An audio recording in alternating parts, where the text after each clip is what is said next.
Tara Wall sitting in for Bonnie Bay. Welcome to the Contrary, a discussion of news and social trends from diverse perspectives. Up first, the nation's capital takes on kids and sex. A new standardized test in the District of Columbia will quiz children on more than just reading and math. This test will have questions on human sexuality, contraception, and drug use. The 50-question exam debuts this spring and is the nation's first and only. Washington, D.C. has some of the country's highest rates for teen pregnancy and STDs, and school officials hope the test will explain what knowledge students have about these topics.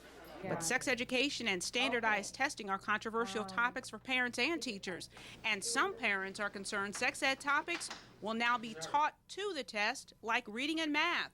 Others praise the district's new initiative, but worry it doesn't do enough for prevention. The test will also include questions about exercise, healthy eating, and mental health. So, Eleanor, first to you. Is the district doing the right thing for its students? Well, Tara, I don't know about that, but I do know that the district has very good reasons. Well, no, I don't think that they are doing the right thing, whether it's sex ed, environmental education, financial literacy. These are issues that people agree are important, but they're also heavily value-laden issues that people have different views on how we should go about teaching them. I agree that the district should be doing this. They have a huge problem with gonorrhea and other sexually transmitted diseases with the young people. And knowing how to take care of your body and knowing dangers are out there are not only important to the individual's well-being, but to the public health and their well-being. Maybe good intentions, but without teacher accountability and reliable data, I'm not sure this is going to be that helpful. Why a test, though? I think now, you know, I represent the District of Columbia, but this is a local matter. I had no idea they were going to do this. You mean they didn't check with you? They really didn't. But I have a feeling that it was to get kids to take this seriously. These are health classes, which I'm sure people think, oh, God, we got to go there, don't pay any attention to it.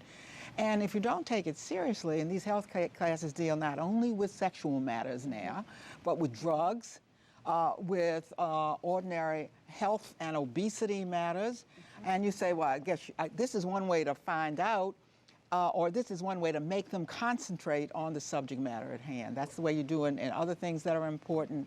That's the way we're going to do it on. But I don't want to underestimate the importance of some of these issues. I think the problem is that when you invite these issues into the classroom, into the public schools and into the curricula, you also invite in special interests, and they have their own agendas and their own political ideas about how things ought to be taught. And then suddenly we have parents who don't have control over the way that they teach things like sex ed, teach things like environmental studies, which is now becoming also, there's lots of tests around the country.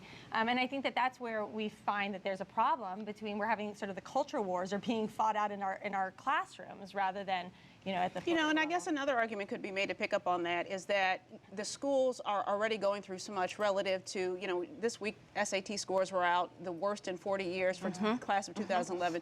High dropout rates, particularly in D.C.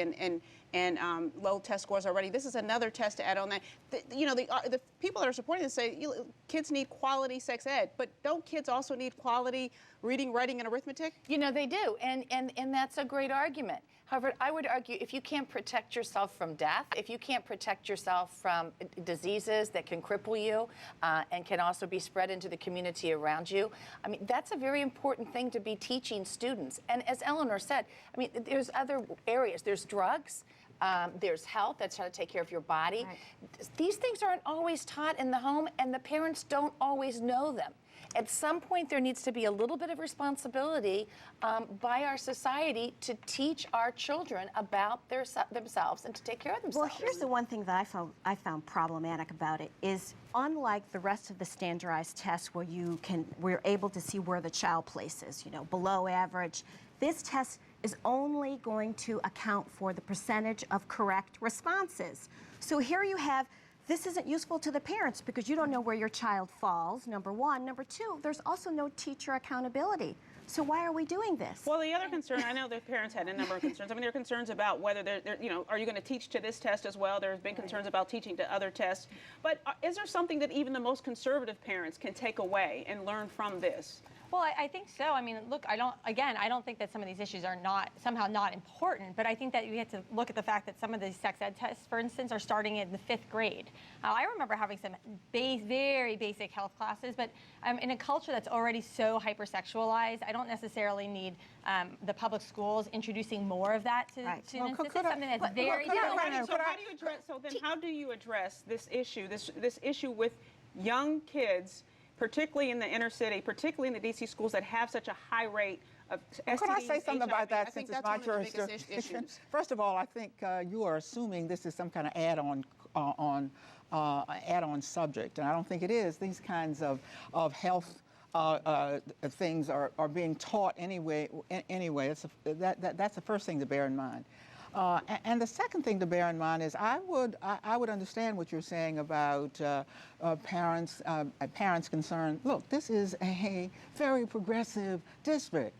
They would not be doing it in this district if parents disagreed. And if you believe that these things ought to conform to the districts at hand, this is a problem in the District of Columbia, and they have determined that the parents in this district, not in your district, but in this district, thinks this is okay. But has it been the parents to determine it, or has it been the special interest? Well, there's been no outcry against it, and if there is, they're going to have to take it away. It works here like it works everywhere else. Well, how do you deal with very real health issues, though, among these kids? Well, here's the cause of concern. They said based on a 2009 study that over half of the cases of chlamydia and gonorrhea in the District of Columbia were between the ages of 15 to 19. Those are pretty alarming numbers. What I would like to see is more resources to help the teachers teach this type of these issues, to say, listen, for young girls, this is affecting your fertility and also could overall impact your overall health long term. So I'd like to see, instead of a test, let's give the teachers more resources so they can adequately teach this. And also,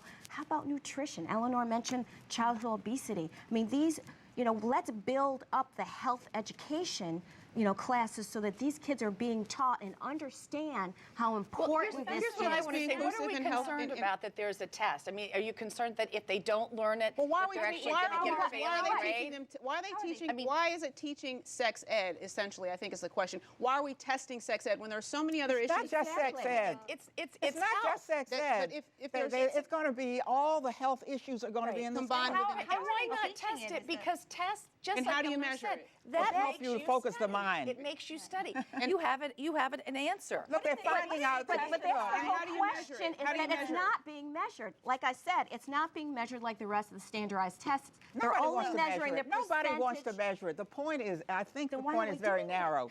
The point is very narrow. These kids don't pay any attention to these health courses. And they find that the only thing that they pay attention to are things they get tested in. I think it's good as an experiment. If it doesn't work, But the they don't problem, do it. without We the have to leave it reliable there. data, And we have to leave it there. We'll agree to disagree at this point. I appreciate it. But we go